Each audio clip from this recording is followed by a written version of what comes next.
Welcome back to the channel. This is your host, table4ONE. If you're new to the channel, please consider subscribing. If you enjoyed the video, please give it a like.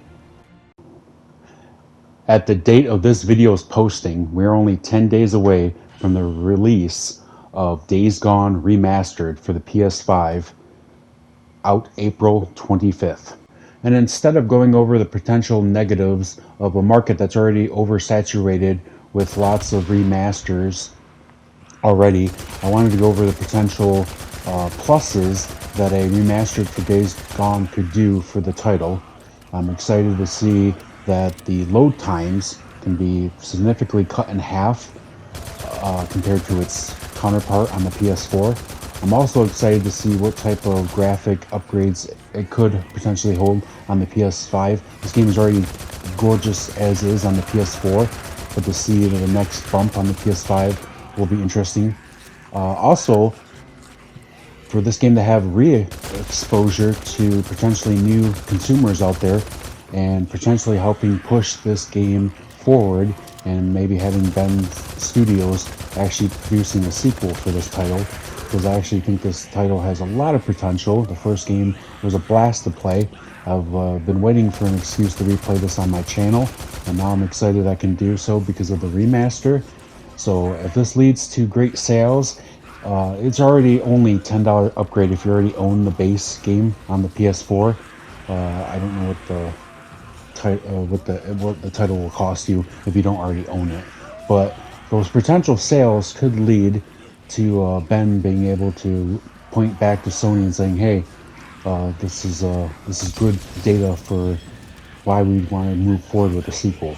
As long as the devs have a story worth telling, and also the return of Sam Whitmore portraying Deacon St. John, because I love him as the protagonist in this story.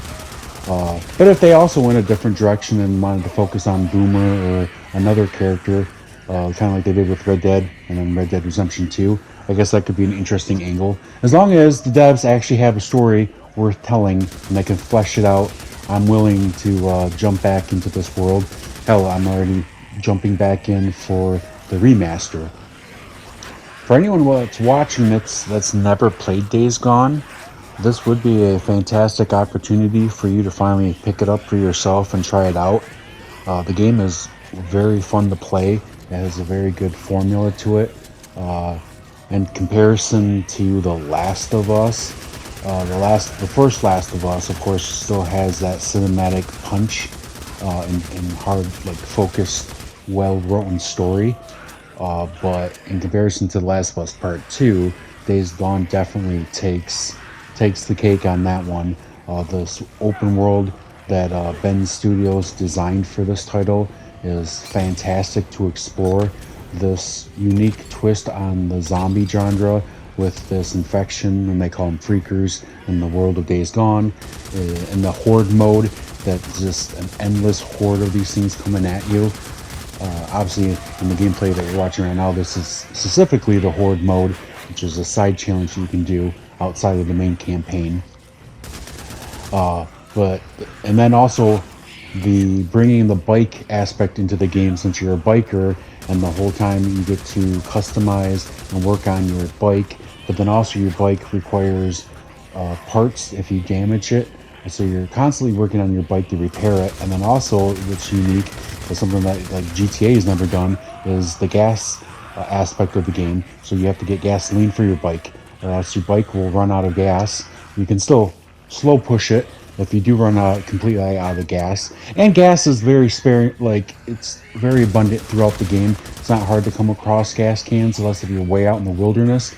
But usually even then, rest stops or pickup trucks will have spare gas cans in nearby for you.